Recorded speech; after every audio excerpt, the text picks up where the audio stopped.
begin.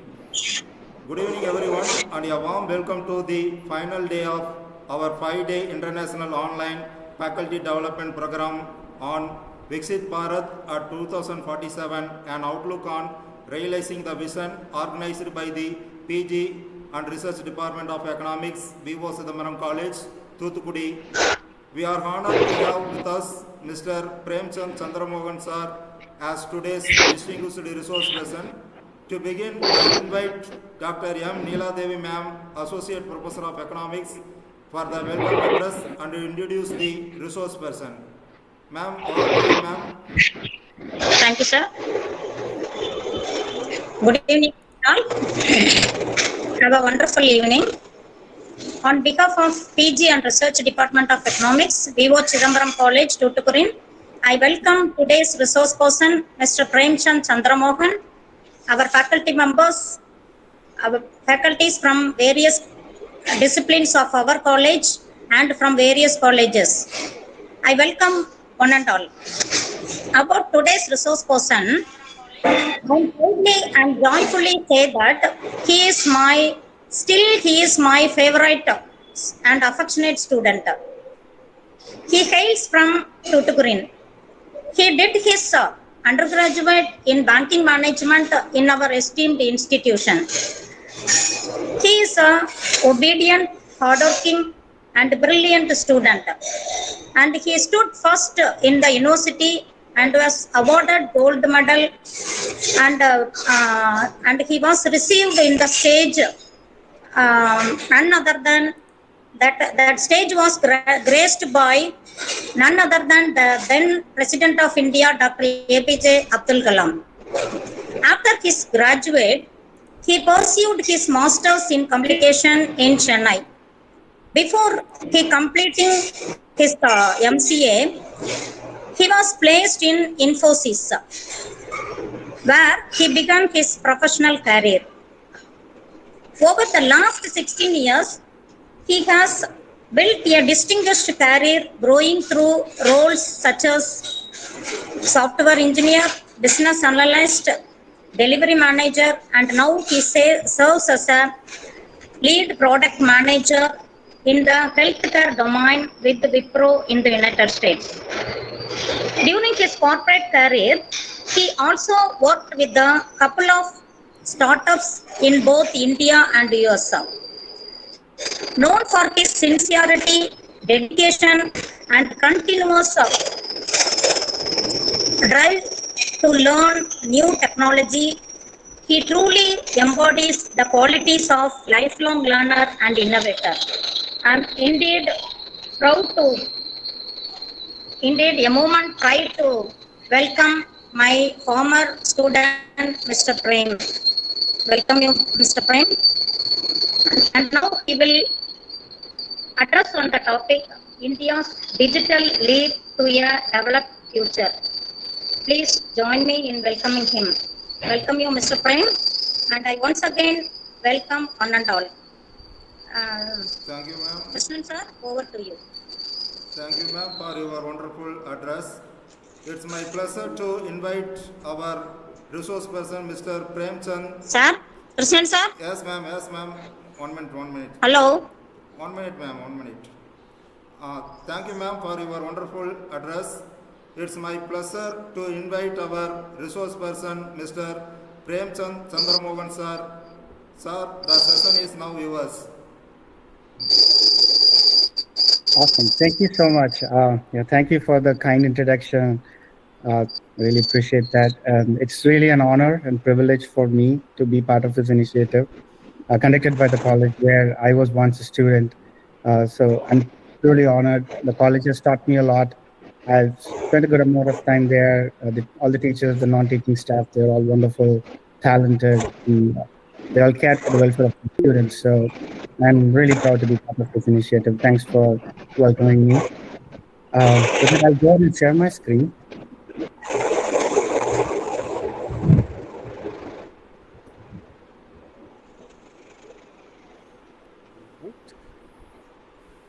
Do you see my screen? Yeah. Perfect. Awesome. Thank you. It is visible. All right. So, Great. All right. So without further ado, I'll jump right onto the presentation. I have a hard stop in 1 hour because my work day has just begun. So right after this meeting, I'll have to jump to my office meeting. So I'll go ahead and get started. So today we are primarily going to see India's AI-powered lead in and what it's going to do as part of VIKSIT Bharat 2047. So that's the main agenda for today. So there's a monumental question that needs to be tackled here. Like, what does it take for a nation that has a population over 1.4 billion people to not just grow, but completely transform into a developed global power within a single generation? Right? That's the key point. That's just 22 years left, and the goals are huge. So how is India planning to tackle it? And the good thing is there are plans, there are schemes, there are policies in place, which makes it look possible. So that's what we're going to look at it, and we are going to look at it from a slightly different angle, which is the AI powered leap. So it's more about what digital transformation is going to do here. So then I'll go to the next slide. So I'll not read each and every item here on the agenda slide, but primarily we are going to dive into the vision that is articulated by India's leadership about VIKSIT Bharat, what it is supposed to do, why it's there. So we look at it, and then it's not just conventional economic growth, right? It's a transformation from the ground up using artificial intelligence. So we will see what are the pillars of digital transformation and what are the challenges that we see today, what are the gaps, what are the impacted sectors. So we'll go through each one of those items today. So what does VIKSIT Bharat or developed India truly mean in this context, right? So it's basically a holistic vision that is built on these three pillars, as we see. The first one is very clear. It is time bound, and it has a goal. It says developed nation status by 2047. The 2047, the 100th year of independence, that's the goal. And then the goal is to be a developed nation by that year. Now, what do we call as a developed nation? Right? The developed nation, according to World Bank, any country that has a GNI per capita of over $13,845 US is considered as a high income economy. Right? This is as of 2025, and this changes every year. Like basically, it's going to increase every year. So our goal, India's goal, should be to reach that GNI per capita. As of today, 30,845, but as of 2047, whatever it's going to be, that should be reached, right? So that's the clear vision. So a quick trivia question: does anyone have any idea about what the current GNI per capita of India is? Any guesses is also okay.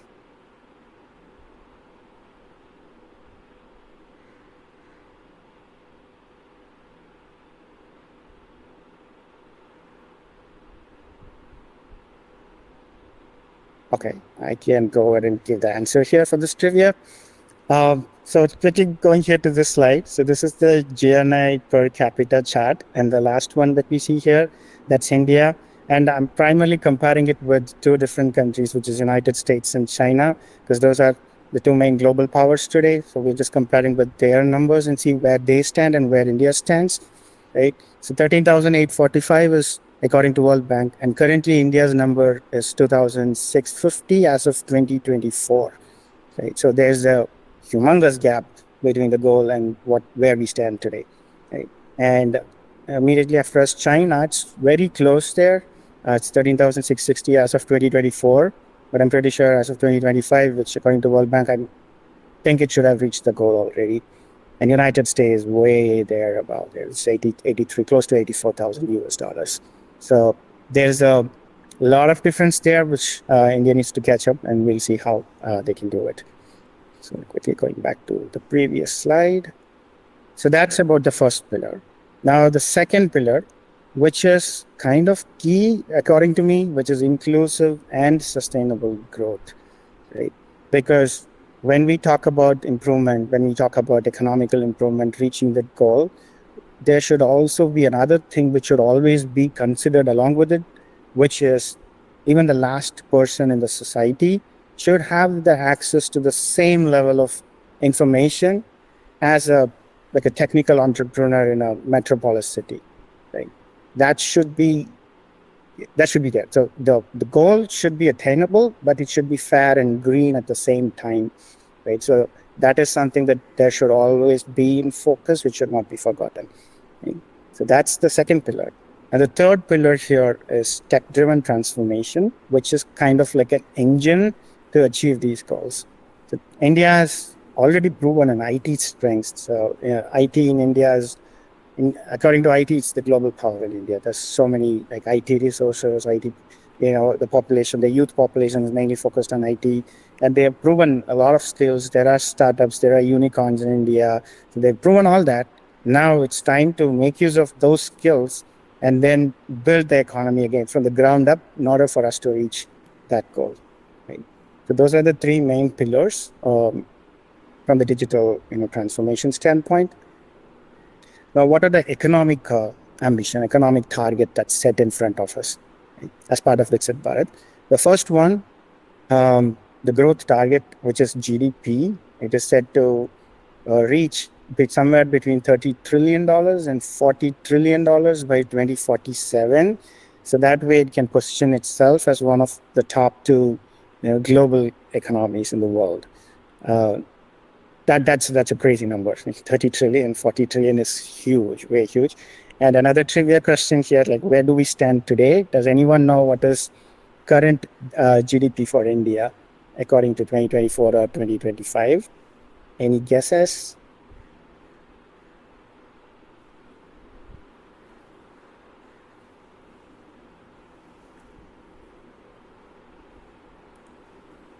All right, I'll answer this one as well.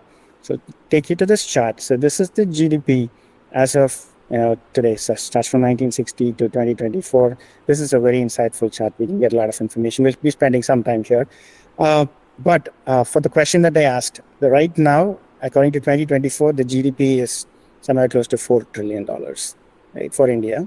China is somewhere in the $19 trillion range. And then US is already close to 30 trillion, right? So that is where we stand today. So, and the goal that is set for India in 2047 is somewhere here, right, where US is today. And that's a crazy jump, as you can see. So I'll go back to the previous slide once again. So that's the growth target. So from the GDP standpoint, that's what India is supposed to achieve by 2047. That's a good target. That's still doable. And then the second target that's set before India is the required GDP growth rate, right? So in order to achieve that 30 trillion mark, the GDP has to grow, consistently over a period of time until 2047. So looking at that number, looks like India has to be consistently somewhere between 8% and 10% every year, which is again huge. Because usually if you look at the graphs for the annual growth rate, it always goes up, down. The economy fluctuates, so it goes down, up, goes down and up. But in order for us to reach the 30 trillion mark, it should not go down. It should always at least somewhere between 8% and 10% consistently. And that's why here I've described it as running a marathon at a sprint pace, right? It should be consistent like a marathon, but at the same time faster, because we just got 22 years left for 2047, right? So that's another goal. And I'll very quickly show you the chart as of today for India, the growth rate. As I told you, there's ups and downs. We've achieved 8%, 9%. Still possible, it's doable. The only thing that needs to be fixed here, if possible, is to keep it consistent, like a line, not like a graph, as we see here. Right? So that's the annual growth rate goal. That's another economic target. Third one, which is very important, which is the quality of life.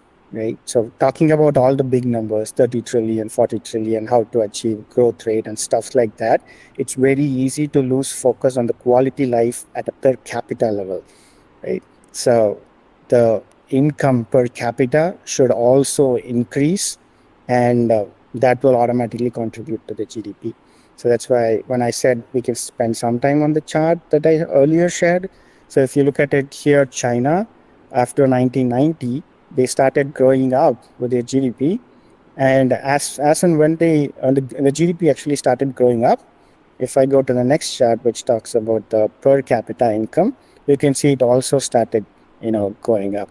It's not as exponential as GDP. So in order for them to reach this per capita, their GDP had to grow exponentially, right? So that's one way of viewing it.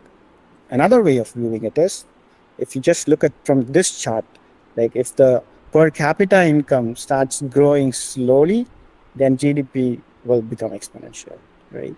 So there should still be eyes on the big mark, the $30 trillion mark. But if we start focusing on the per capita income and getting that raised, that will automatically contribute to GDP.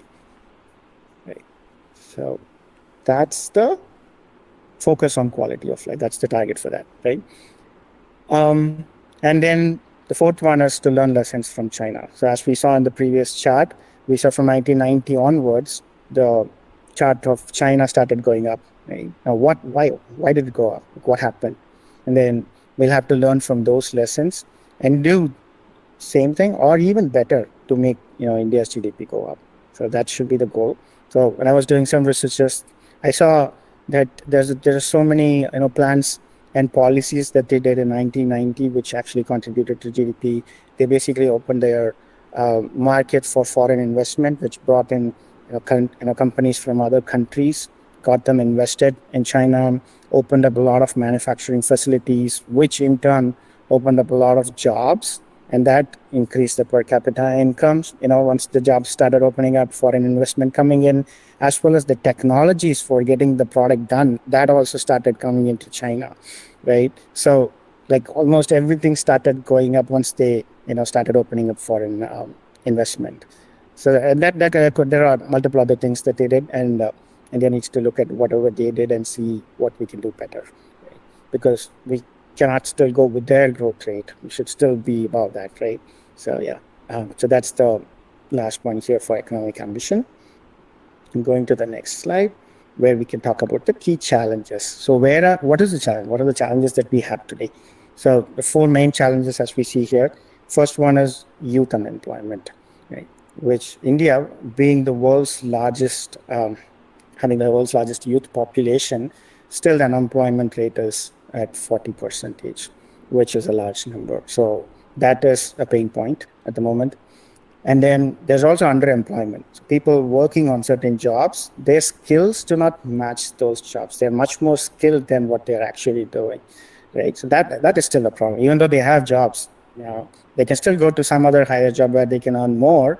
So those jobs should be high quality, future-ready jobs should be open. So that should be the national priority. So that's one challenge with employment, right? And then the second one, as we can see here, is the low female workforce participation. So India's, female labor force at the moment is at 28%. But when we look at US and China, they're somewhere around 48 or 49% at the moment. Right? So there's a big gap with the female labor force as well. And according to the McKinsey report, just by bringing the gender equality up, the women's equality up, and then opening more jobs for them, upskilling them and reskilling them who is already working, reskilling them, it could easily contribute $770 billion annually, to the GDP. So that's like an easy jump, right? If like open up jobs accordingly, upskill them, it's just $770 billion just getting into GDP. So that's another key challenge where India needs to concentrate. And then third one, which is again important, stagnant wages in farm and services, especially India having the primary occupation as agriculture. There are so many people working in agriculture, which is good, but the income for over a lot of years, it hasn't raised at all. That is bad, right? So that is something that needs to be fixed. So there should be digital transformations coming into the farming sector as well, which we'll see later in the slides. where we can, focus on, precision farming, pesticide control, proper pesticide controls, proper water management, stuffs like that, thereby increasing the per capita income in, farming and services as well. Right. So that's another key challenge at the moment. And then skill gap projection, it kind of ties with the first one with underemployment, because there's a massive skill gap. There are certain jobs that are open in the market, but there's no, proper resources, proper candidates for those jobs. So that is again a problem. So if you see that yellow sticky note that I pasted there, according to Team Leads Digital, for every 10 Gen AI job openings, there's only one qualified engineer available at the moment. And that's not good, right? So skilling, again, goes back to, upskilling and reskilling people and getting more students come out with, with all the latest AI education.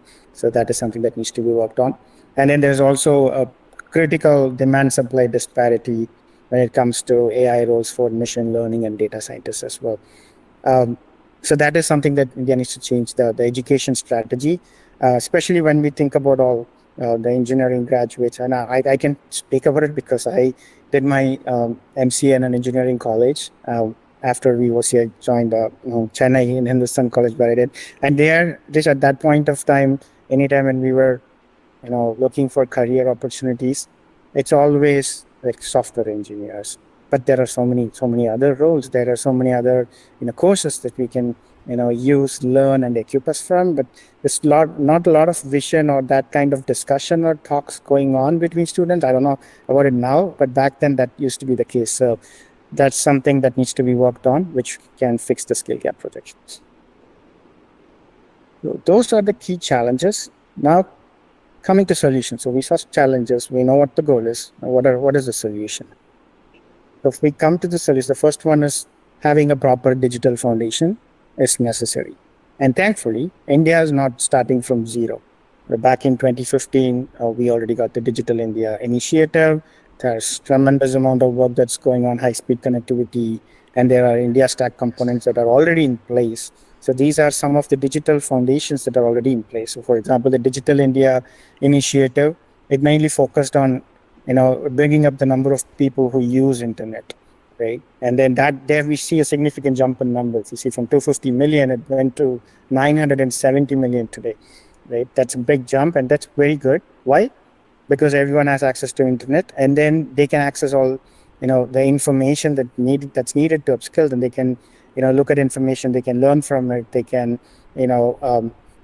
start creating new things with it, so they can, share their knowledge with other people as well with internet. So that is a great initiative that's very successful. And then the next one is the high-speed connectivity. So 5G services, they cover 99.6% of districts already nationwide, which is a humongous achievement. And then there's so many, I think, towers that were installed between 2023 and 2024. I think I had a rough number noted somewhere here, but that's a lot of work going on there. 469,000 base stations were installed between 2023 and 2024, and that's the reason that 5G services now cover 99.6% of the districts nationwide. And then the BharatNet project.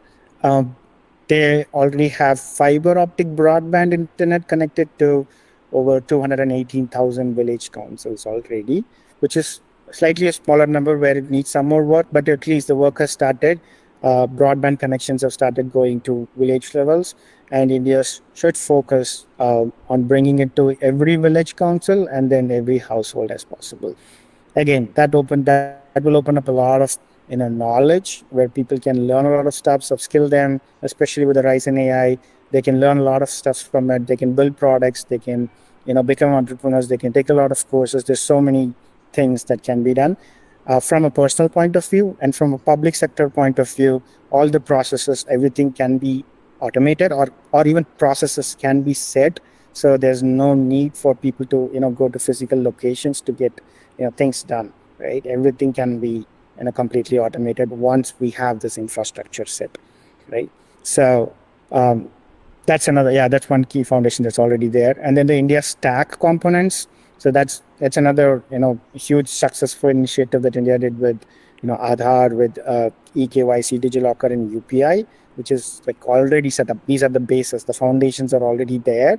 Now, India just needs to tap into each of these and then see how we can, start building services on top of it very quickly, which can scale and which can also done very cheaply. Right? So that is where I think we should start with a solution for achieving GDP from a digital standpoint. Right? Now, that's the existing digital foundations. Now, what are all some of the pillars of the digital transformation that can be done after that, right? So first one, we kind of already saw that, broadband everywhere. So similar to basic utility like electricity and water, broadband should be reaching every household across the country. So that way, as we already talked about all the benefits, knowledge sharing, learning, and then creating new jobs and setting up processes, automations, all that can be done. So that should be there. Second one is cloud and data centers, right? So the cloud and data centers, there should be built a lot in India. That's happening across the globe. So in many countries, they've started investing on cloud and data centers because AI needs a lot of computing power. The number of GPUs that are needed are crazy, and there's already a plan for 2026 to double the capacity of what we already have in India, and it's on track. But that's not sufficient. There's like a lot of data centers and computing power that is needed. So there can be a lot of large language models that can be created, especially in India with multiple regional languages. Those large language models should support all the different regional languages as well. So that needs a lot of computing power for people to learn first and then start building on top of it, right? So that is essential. That is needed. And then third one, as we see here, is IoT and smart cities. IoT stands for Internet of Things, which basically means everything is connected, right? And smart cities is the same, right? So with that is also again needed. With that, there is an efficient way of city management, smart grids deployment, as we see here, intelligent traffic systems, IoT-based precision agriculture. All that can be brought in. How is that going to help, right? Again, it will help people to upskill themselves and move with much more better roles to do for getting or increasing the GDP instead of doing all the regular monotonous work that's being done today, right? So one example that I would like to give there is the first thing when I think when I came here to US, that's one thing that I noted is the traffic signals. I know it's all automated in India as well. But then if I go in a particular lane, there's a lane for bicycles. Like if I don't stand there, that is never going to turn green. Like why should I waste a time and a green signal if there's no one there in that lane, right? So there is a sensor there in the traffic signal that checks if there's a person in that lane, and only if there is a person or a vehicle in that lane, it then turns on the lights accordingly. Right. So all those kind of efficient management is much needed wherever that's possible, which will help reduce the waste. This is just one example that I gave, but there are like multiple other examples out there wherever it's possible to make it efficient, which could contribute to GDP. That has to be done on priority. Right. So that's why there is a need of a rise of IoT and smart cities. Right. And the last one, as we see here, is cyber security and trust. And that's another key thing that needs to be looked into, because cyber attacks happen a lot, right? There are so many attacks that sometimes we notice, right? There's a lot of emails or scam calls that we receive trying to hack into our accounts. So those are a lot of visible cyber attacks that we see, and there are a lot of invisible attacks that we don't see, right? And it's just at the personal level that I'm getting that we can relate to, but there is a lot of things that happen at a public sector level, at a company level. There are so many attacks that are happening. And as you can see in this slide, by 2047, it is projected to have 17 trillion annual cyber attacks. Again, that's a crazy number. So we should be very much prepared for handling those kinds of cyber attacks, right? So instead of being reactive, which means waiting for an attack to happen and then seeing why that happened and how to fix it, and then, fixing it, making sure that it doesn't happen again, the strategy should change to being proactive, like when we start building solutions, even at that point of time, cybersecurity should be on top of mind, and the solution should be built in a way that it's robust, that it does not get affected by cyber attacks. Right. So that is something that the government has planned to spend money and time into. So these are the four main pillars for the digital transformation. Now moving to the next slide, which is how is AI going to play a role? What is India's strategy when it comes to AI? Right? And I like the quote that I've highlighted here in this slide, which is from the IT Minister, Mr. Ashwini Vaishnaw, where he said our focus with AI is on social impact, right? Instead, like solving challenges for wherever there is a need, right? Wherever, like agriculture, healthcare, education for our citizens. So that's where AI should be used from a public sector point of view, from VIKSIT Bharat point of view. Like today, we see AI playing a major role with generative stuff, like it generates text, it generates images, it generates videos, right? It generates a lot of other stuff, right?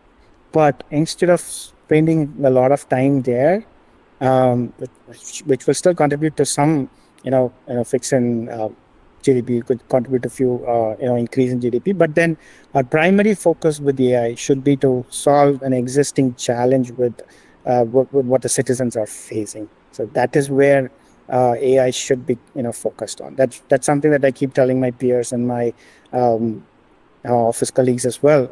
When you start thinking about AI, do not think of something that you can use it for fun or like a chat bot where we can talk to and then get things done. Instead of that, look at an existing workflow that a person does and see how you can try to automate it, try how we can make it efficient, right? And how we can cut down a lot of monotonous work, right? So that is somewhere where AI needs to be focused on. And these are the 7 steps as part of AI mission, India strategy for AI mission. First one, which we already talked about, which is the AI computing power. So there is a lot of GPUs that are needed. Infrastructure of over 10,000 GPUs are needed, is what is estimated. And so there's a lot of data centers that needs to be created. And then along with it, since it's GPUs that are needed, instead of getting semiconductor chips from other countries, this will also open up opportunities where India can start manufacturing semiconductor chips, right? So that is one step for AI computing power. So India will be investing a lot on that, right? And then the next one, as we see here, is the India AI Innovation Center. So what they have planned to do is to try to create homegrown multimodal LLMs, which I think earlier I touched it a little bit. Basically, creating large language models instead of relying on other language models that is outside the country. India should start creating their own large language models. Large language models basically is AI. You can consider it like AI. It's a program where we basically train it with a lot of data, so it can look at the different patterns of data and then suggest this different things. And they can think. It can think like a human. We can make it think robust and properly without any issues if we start giving like quality data sets to it, right? So India should start creating more and more LLMs, and then their primary focus is also on creating LLMs that will support all the regional languages in India, because creating LLMs just in English, plain English, it won't be accessible throughout the country, right? Everyone, and that's what we saw in the first slide. Anything that's part of VIKSIT Bharat should be accessible by every single person in the society, right? So it should be created in regional languages as well, so it's easy for everyone to interact with and then get their stuffs done, right? So that is their primary goal, India AI Innovation Center, in creating LLMs. The third one, for creating LLMs, as I mentioned, we need data sets. So there's so much of data set that we need. And today, companies like, I get through some names here, like some of the AI applications that people use today, Nano Banana by Google. It's all perfect because of all the data that is basically used to train. So there's so much of data that lives there in Google, which they use to train those models. so that it starts creating accurate images, right? So in order for an AI to work properly, it needs to be trained. So there is if there are any technological folks here, there is a application called Happy Face, where you can see and then look at all the different LLMs that are available there, and then for each and every LLM, it'll mention the number of data that is used, like billions of trillions of data that is being used for that LLM, and depending on that, people start making use of those LLMs wherever that's needed, right? So the point is, data sets are needed, right? And for that, the government of India has started up a platform called AI Kosh datasets, where we can go ahead and get the data sets specific to India, especially specific to India data sets. So if you go to that website today, you can see far more.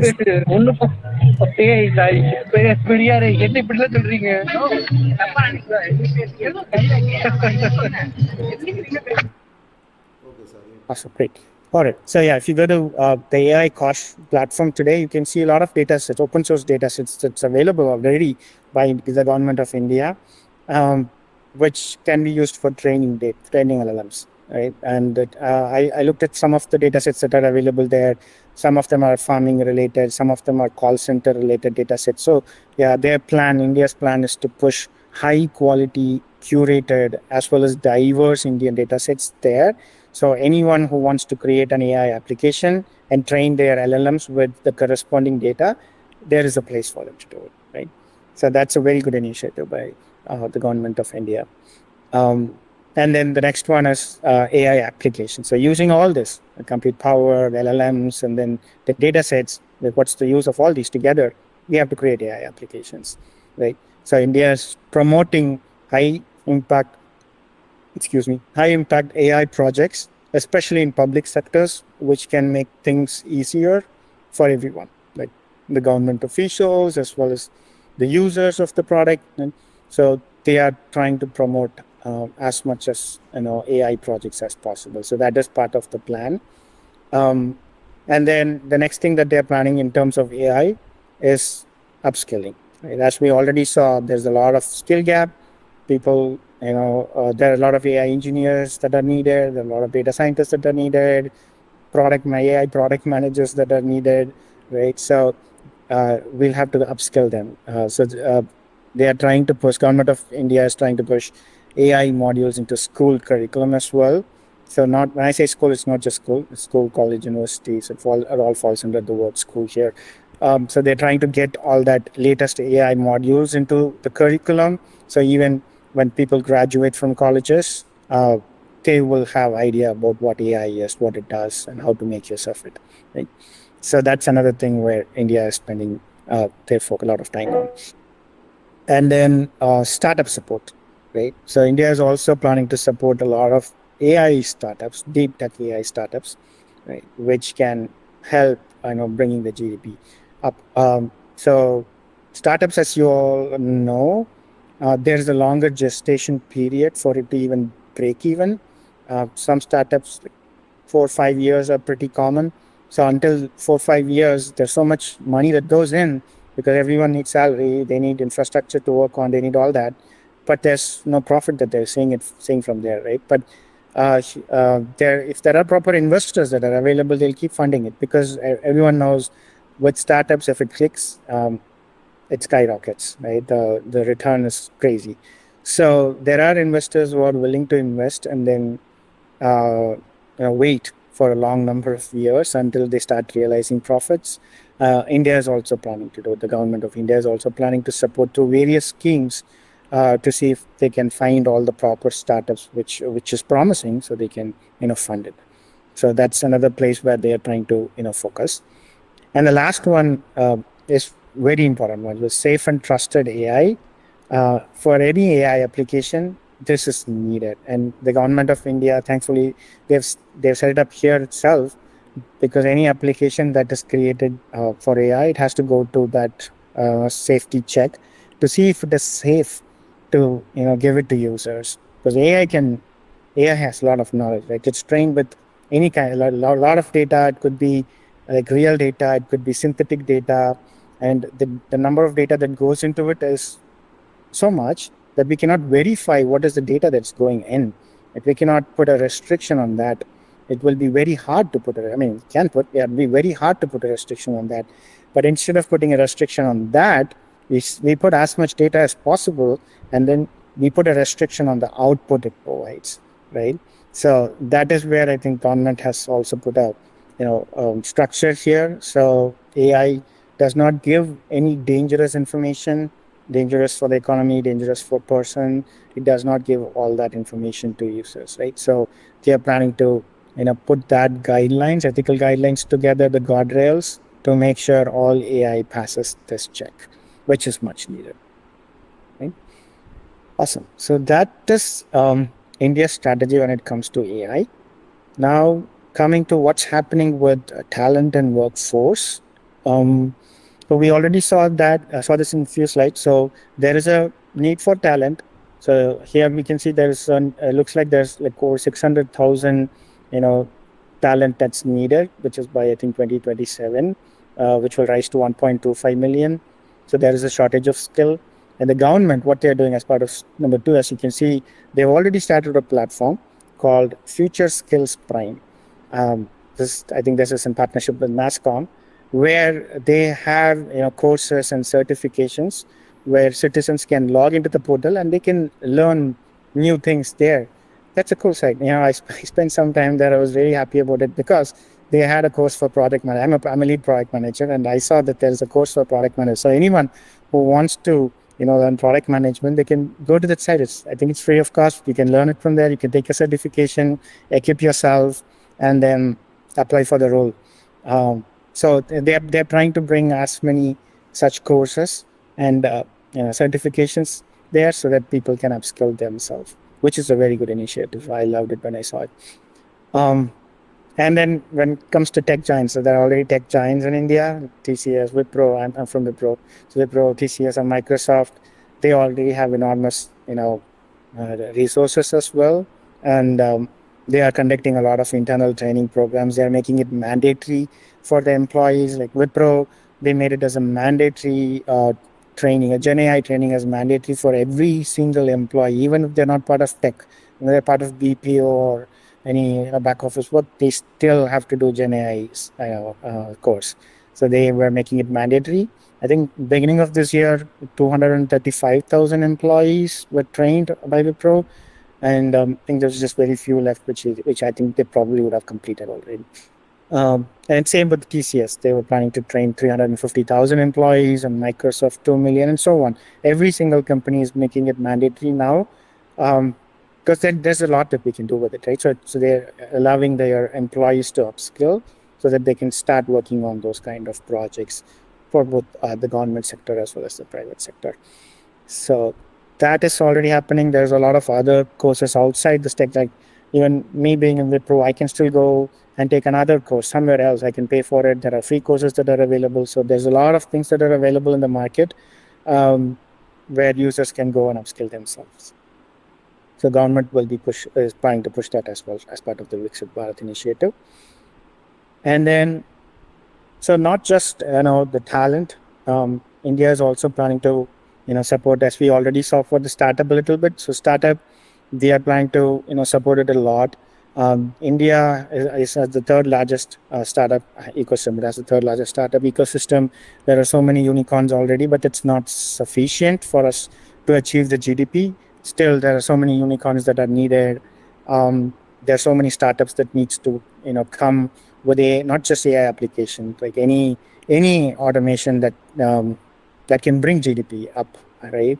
And not just for internal use, it could be for external use as well. So that is something that government of India is planning to spend time and money on. So there's already a scheme that we can see, a Startup India Seed Fund scheme. So they are planning to fund some of the AI startups that comes in, not just AI, any digital startups that comes into picture. If it looks promising, they are planning to support that as well to bring the ecosystem up, startup ecosystem. So that's one place where they are focusing. And then they're also planning to focus on the domestic manufacturing as well, which I briefly mentioned about as part of the semiconductor chips. right? Similar to that, Make in India initiative is already there. They are already starting to, still push it further for even for IT industries. So today, IT in India is mostly service-based. There's still startups, product-based companies still there, unicorns that are still there, which is good. But so many of the workforce are in the service industry, servicing other countries. Right now, instead of that, the government of India is trying to push a lot of jobs into manufacturing as well. In manufacturing, it's not just like physical products; it could be digital products as well. So, government of India is trying to push that too. And then the primary focus is going to be on semiconductor mission, because semiconductors chips are going to be much needed, especially with the rise of AI. There's so many GPUs that are needed. There's so many data centers that are going to be built, even internally as well as externally. Like we could export it to other countries as well. So there are certain companies like Micron and Tata Group who have already started some assembly and fabrication plants. Similarly, the government of India is planning to push a lot of chip making, EV battery making. If you're looking at the news, I think there is a plan for starting, EV batteries. When I say EV, it's electric cars, electric car battery making. And then, as part of the Make in India initiative, I don't know, there's one video that's going viral for a couple of days now, where Indian government is planning to make use of Indian products, like Zoho Suite, instead of Microsoft Word, Excel, PowerPoint, as well as Google Chrome for browsing. They are trying to make use of all the made in India products like Zoho Suite for browsers and those applications. So that is another drastic move that they're trying to make, which is good. It's good, right? Because the data, if you're making use of digital products that is based out of India, the data stays in India. Right? The data can be used for Indian LLMs, right? So that is the primary goal for pushing that, which is really good. I was very impressed when I heard that news. So yeah, that's about startup and manufacturing push when it comes to digital, and how this is going to impact different sectors. So the first one here we see here is smart agriculture. We already saw it a little bit. Yeah, bringing in AIs and digital applications into agriculture will help optimize the water use, the fertilizer use, the precision farming, and then make use of drones for investigations, for surveillance. So for all of that, there could be so many new technologies that can be brought in, which can help our farmers, and which can also bring their quality of life up as well, right? So yeah, that is something the government of India is focusing on. I'm looking forward to that. Yeah, when I came here to USA, when I saw agriculture, I was super impressed. Like farmers here, they are kind of the richest in India. Sorry, in US compared to the completely different story in India. So they have planes to look at their lands and all that stuff. So I'm looking forward to that day where that happens in India as well. So that's smart agriculture. And then healthcare innovation. So AIs and digital apps should come into healthcare as well, where it's easy for people to connect with the healthcare system. So see, anywhere when we're talking about AI, it's not replacing jobs. It's going to help people. It's going to move people to a completely different, exciting role instead of doing their monotonous work, right? So AI can come into the diagnostics, as you can see here in certain rural places. They don't have like specialized doctor. They'll have to come all the way to an urban city to get diagnosis done, right? Instead, if there is an LLM that can be trained with a lot of data, and it can do not complete analysis, but just the primary analysis, primary diagnosis, and then route it to wherever needed accordingly. That's going to help bridge the urban-rural divide, right? So it can play a major role with healthcare innovation. Say we already have like apps where right after an appointment, we get a summary, the inpatient summary, the medications that were prescribed. It automatically goes to my pharmacy for prescription. I don't have to carry the prescription. I can go get the meds. Like all that kind of digital apps should come into the healthcare sector, which will make everyone's life easier. So that's where India is also planning to spend their time on. The next one is education. Most of the teachers and lecturers here are colleges. So bringing education, you might have seen this, like every student have their own pace in learning stuff, right? It's impossible for one teacher. They do a really good job, but then it's still there's no connect with each and every student on their pace, and there's this individual attention that can be given. But if some digital technologies that can empower both teachers as well as students to learn at their own pace, to help them understand more. Like some people understand it visually, some people understand it when they read it, some people understand when it's audible for them, right? So it completely varies student by student. So if there's the government of India is planning to spend time on education as well to see how efficiently technology can be brought in. So that's one other sector. Financial digitalization. UPI has already played a major role. 19 billion transaction monthly is a crazy number. It's doing really great.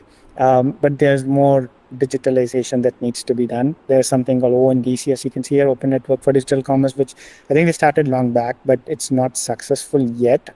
So Indian government is still planning to, as part of the VIKSIT Bharat initiative, they're planning to start more such digitalization services, bringing in a lot of new protocols, a lot of new applications, which will help connect even the smallest sellers, like small and medium scale enterprises, with customers, with enabling logistics as well, everything together as a package. Like they are trying to focus on bridging all that, which is a really good initiative.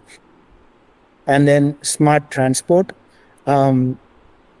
AI can again play a major role with transport. There are a lot of places where it can be beneficial. So it can help with the fleet management, saying, hey, which particular area needs a lot of fleet, where exactly at the day is the product going in. It can allocate the fleet accordingly, and it can project the repairs that may come, looking at the time that the vehicle has run, and the repairs that it could get. It can predict all that, get it done much earlier, so there's no disruption like in between. There could be loss of products if something happens in between, like there's a repair or maintenance work, and if the product doesn't go on time, there's so many stuff that happens, right? So all these area AI and digitalization can play a major role. So that is something that government of India has in their radar too. And finally, manufacturing and engineering. So my fellow resource persons on the first day and second day, they've gone deep into this. We're not going to spend a lot of time, but technology can also help reducing the carbon footprint by making use of 3D printing, digital prints. Those basically mean you can create something in miniature well in advance before you build an actual product to see how it behaves, how much of a carbon footprint it leaves. So you can try it, test it, do all the simulation there, and then once it's all good, then you can go ahead and create a product at scale, right? So technology and AI can bring a lot of help in that area as well. So these are all the different sectoral transformations, the existing sectoral transformations. So what are all some of the new future frontiers that can open as part of this initiative? Right. So first thing as we see here is quantum computing. Quantum computing is going to be a key focus for VIKSIT Bharat because it helps with a lot of stuff. That even the world's craziest supercomputer today will be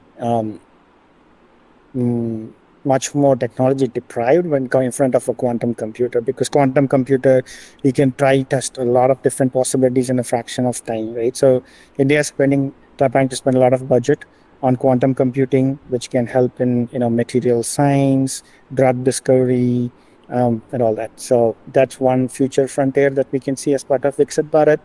And then second one, we already talked about semiconductor chips a lot.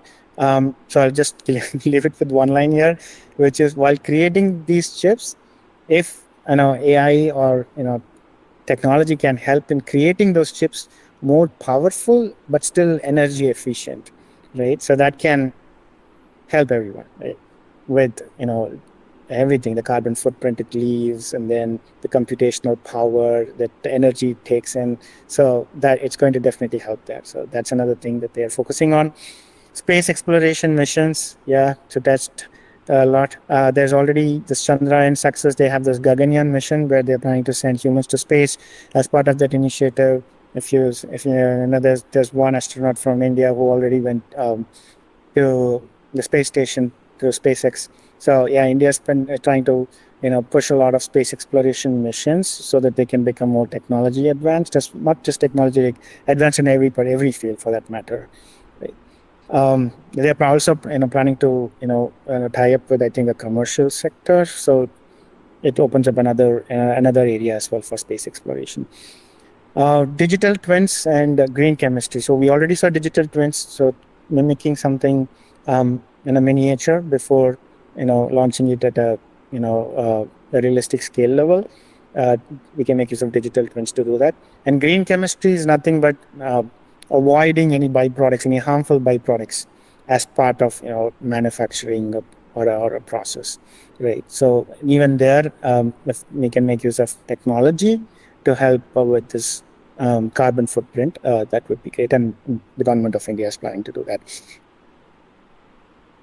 Now, what are all the gaps and strategic needs at the moment? So first one, we're already at 6:25 my time. Okay, just 5 more minutes. So I'll wrap it up as soon as possible. First one is low R&D spending.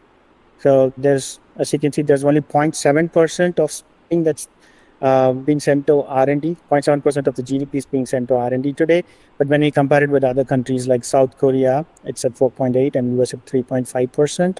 So we are lacking a lot of R&D spending.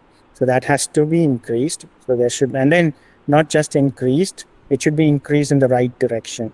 So any companies that would bring in a lot of money or that would contribute a lot to GDP, that's where R&D needs to be, money needs to be spent on R&D.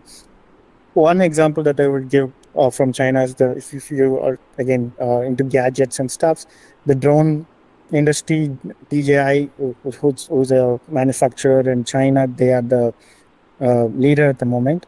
So China has spent a lot of money in R&D, and then they are now sending it across the globe. Like they are shipping it. It's like top-notch, high quality. They're global leader there. Right. Similarly, there is Anchor Technologies. If you heard about it, they are into chargers. They are into power stations. They are into solar chargers, solar panels, and stuff like that. Right. So they are spending a lot of place where it could bring in a lot of money from different countries as well.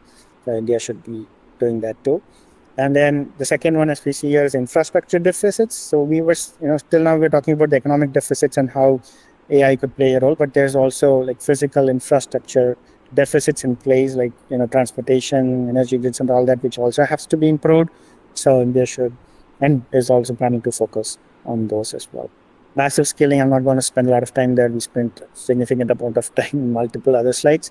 So yeah, skilling needed. And then the last one is reversing the brain drain. I cannot talk much about it because I myself am a brain drain. So India should move the strategy from brain drain to brain gain, which means allowing the best talents to stay in India by increasing the quality of life in India. So that is something that India is planning to work on, and I'm very excited about it. And then last slide before conclusion, this one is collaboration and inclusivity. So anything that we have seen so far, it is not possible just by government. The government alone cannot do everything. There is a need for private partnerships. There's need of people to work on. They should start their own initiative as well. The government can help support wherever possible. So there is a there's a need for all the public-private partnerships. There's one good example that I've posted here, which is the CoWIN platform. Right? That's as part of the COVID-19 vaccination. And Government of India tied up with a private entity for creating the CoWIN platform. So similar to that, there should be a lot of other collaborations for driving AI and semiconductor machines. And then global R&D collaboration. If any R&D that goes in, it should not be just internal, it should not be domestic. And in terms of knowledge, there should always be an eye on what's there in the outside world, like what's the technology level at this moment, what are they working on right now, right? Because companies, technologies, they work with 2 to 3 years ahead of what we actually see today. So there should always be that eyes and ears open on what's happening there. There should be a collaboration with other countries wherever needed, and then implement it here in India as well. So the global R&D collaboration is needed. And third one, we've already seen it, regional language technology. So anything that has to be done should be at the regional language level as well. With that, I'll just go to the last slide, which is the conclusion. So, yeah, this is all about how digital transformation can play a major role with VIKSIT Bharat, and then make India uniquely strong, a pioneer in technology, and then socially inclusive and environmentally responsible as well. Yeah, thanks for listening to this to this presentation. I hope you all liked it. I hope it made sense. I'll stop sharing. Yeah, Thank you, sir. I think. Participants, any questions? Sir, I have one question. Yeah, Dr. Karpaswamy Ramanathan from Lovely Professor University. Professor, wonderful presentation. Is quite interesting too. My question is related to a simple, very simple, common man question. You mentioned about China. They are creating a lot of data centers now. And if you look into the distribution of broadband and 5G network, also excellent with them. But coming to a country like India, the socioeconomic disparities, particularly, it lead to digital divide. So, and also gender gap in technology utilization also, male or male dominant. So these are all the common urge. One, the basic infra, including the penetration of 5G and other thing. And the large scale perspective, data center is going to be a huge role because every country started investing in data centers too. So what is your opinion, sir, particularly related to infrastructure creation, where you mentioned about collaboration and indigenous, how Chinese people are doing it. So what should be the strategy you are suggesting to the Indian government, particularly in creating infrastructure in accommodating all those challenges? That's a really great question. Thanks for asking. I like it. Yeah, when it comes to especially anything related to AI or technology, right now there is a lot of dependency on other digital applications in different countries, but India should start spending, again, as you mentioned, start spending resources on building the data centers, the cloud data centers, building on GPUs, start creating more and more LLMs inside the country, and then the primary focus at the moment is what I think India is already doing is to have data inside India, right? To give you an example, everyone uses Google, right? Google, and then everyone uses Facebook, Instagram, WhatsApp, right? The data is going to, or it's managed by a non-Indian company, I would say it like that. So data is not in India. So that's where there should be a lot of, investments in, preserving that data inside India and making use of that data to create their own LLMs, which will help people.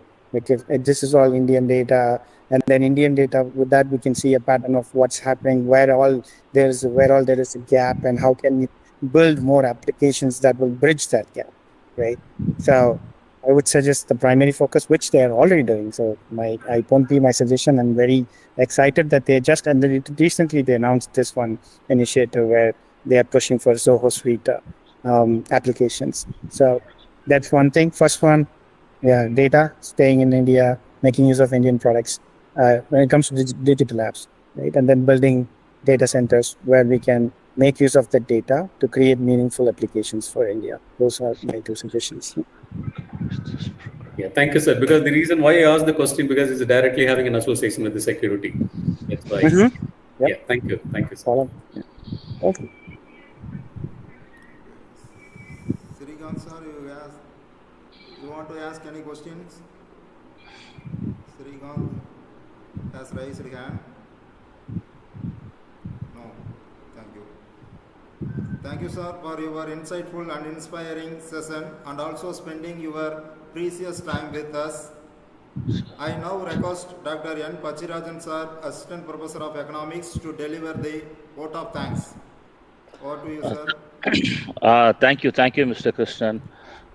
Can you hear me? Yes, sir. Good morning, Mr. Premchand. I'm Dr. Pakshirajan, Assistant Professor of Economics, V.O.CHIDAMBARAM College. Mr. Prem is today's resource person from the States. First of all, we are truly sorry for waking up early this morning, as the time zone difference between India and the States is 9 hours 30 minutes. Please accept our apology. After a 5-day work week combined with the FDP program, we are feeling quite tired and going to call it a day. As your day begins, on behalf of Department of Economics, I am sending you good wishes across the time zones. Mr. Prem explained the economic ambitions of the country under 4 heads: growth targets, required growth rate, focus on quality of life, and lessons from China, which are really thought-provoking. Additionally, he highlighted key challenges that India faces, such as youth unemployment, female work participation, and skill projections. The suggestions he provided to address these issues, supported by data, were highly informative. His insights on the role of AI and India's strategy to build the skill gap were truly remarkable. The point you explained, Sir explained about sectoral transformation through AI is quite appealing. On behalf of Department of Economics, I appreciate your time and effort to make and deliver this inclusive presentation. In the chat box, I saw a message that excellent research information. That is one of the objectives we organized this program, and because of you, we truly met our objective. Thank you so much. I would like to thank our college secretary through APC Vichokkalingam, our principal, Dr. C. Veerabagu, our head of the department, Dr. Valli Amal, the FDP organizing secretary, Dr. Krishnan, and the staff members of our own department for their continued support in making this event possible. And finally, I also extend my sincere thanks to all the participants, teaching staff members, and PhD scholars for their valuable participation.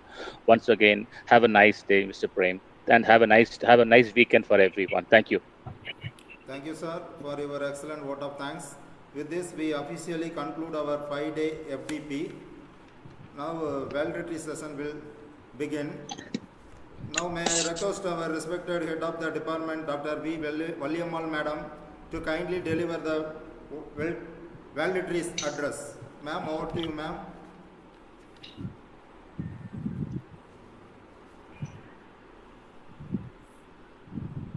Ma'am, Valli Madam, please unmute. Valli Madam, unmute your mic. Yes, please, ma'am. Today we have successfully completed 5-day online international faculty development program on VIKSIT BHARAT at 2047, an outlook on realizing the vision. First of all, I would like to thank all the resource persons for sharing their time, effort, and expertise. Without their help and support, this program would not have been possible. Now I am talking about a summary report on 5 days faculty development program. On day 1st, Dr. MOHAN sir session provided a comprehensive overview of the Paris Agreement and highlighted the critical importance of India's climate commitments. The session was both insightful and inspiring, emphasizing the alignment between environment responsibility and national development. On day 2nd, Dr. Prashant Kumar Ghosh sir spoke about the India's pathway to net zero emission. He discussed various ideas about reduction in carbon emission and other environmental issues. On day 3rd, Jyoti Sivanjanam sir discussed the fiscal relationship between union government and state government. On day 4, Pramita Mukherjee emphasized on need for sustained investment to achieve sustainable development. On day 5, Mr. Premchand Chandramohan, he clearly explained economic ambition, that is the growth target, required GDP growth rate, quality of life, and key challenges, that is the youth unemployment and underemployment, importance of digital India. On behalf of the Department of Economics, I thank all the resource person, secretary sir, principal sir, and all the participants. Thank you very much. Thank you, ma'am, for your Thank you. excellent address. As the organizing secretary of this FDP, I wish to share a few words. This program was envisioned as a platform for academicians, researchers, and professionals to engage in meaningful discussions on India's development goals. The aim has been to exchange knowledge, insights, and strategies towards achieving the vision of a developed India by 2047. We sincerely hope you have greatly benefited from these 5 days of deliberations. I extend my heartfelt gratitude to all our esteemed resource persons. Day 1, Dr. V. Mohan sir. Day 2, Dr. Prasant Kumar Ghosh sir. Day 3, Dr. K. Jyoti Shivanyanam sir. Day 4, Dr. Pramida Mukherjee ma'am. And day 5, Mr. Premchand Chandramohan sir. Thank you, sir, and thank you, madam, for your valuable contributions and insights. I also record our sincere thanks to our honorary secretary, Sir Thiru APCV Sokalingam sir, our respected principal, Dr. C. Veerabhagu sir, and our convener and head of the department, Dr. Valyamal madam. Special appreciation goes to our dedicated organizing committee members, Mr. S. Karthisan sir, Dr. J. Ravi sir, Dr. M. Neela Devi madam, Dr. N. Pachirajan sir, Dr. M. Krishnamurthy sir, Dr. P. S. J. Sudan sir, Mrs. F. Rekha Marais ma'am, Dr. M. Tirumadi ma'am, and Dr. V. Rajkumar sir. A special note of thanks the Dr. Neela Devi ma'am and Dr. Rajkumar sir for coordinating resource persons, and to Mr. S. Gomadinayam sir, head of the computer science, along with all teaching and non-teaching staff members of VOCC for their constant support. Most importantly, heartfelt thanks to all the participants from India and abroad for your enthusiastic involvement. Kindly remember to submit your feedback and certificate link. E-certificate will be sent to your registered emails within 1 week after consolidation. I sincerely regret if any inconvenience was caused during the sessions. We look forward to your continued cooperation and support. We truly hope these sessions have enriched your academic and professional journey. Thank you all once again. Have a wonderful evening. Jai Hind. Thank you one and all. Thank you, sir. Thank you, Krishnan sir. Thank you, sir. Thank you. Feedback Thank you, and, sir. certificate link. Please fill it.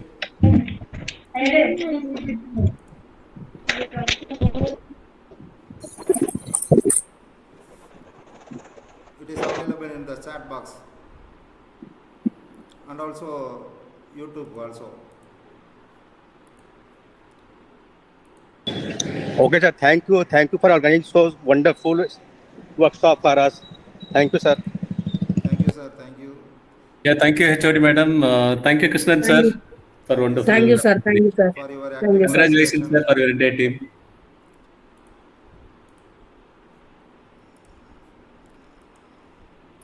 Participant, you can fill it your feedback and certificate link. It is available in the chat box and also YouTube live also.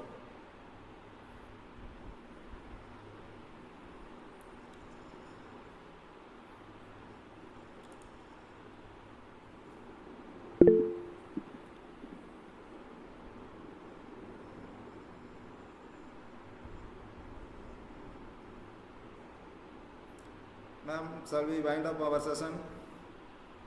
Yes, Okay, ma'am. okay, sir. Okay, Oh, okay, sir. Okay, ma'am. Okay. Thank you, sir. Thank you, sir. everyone.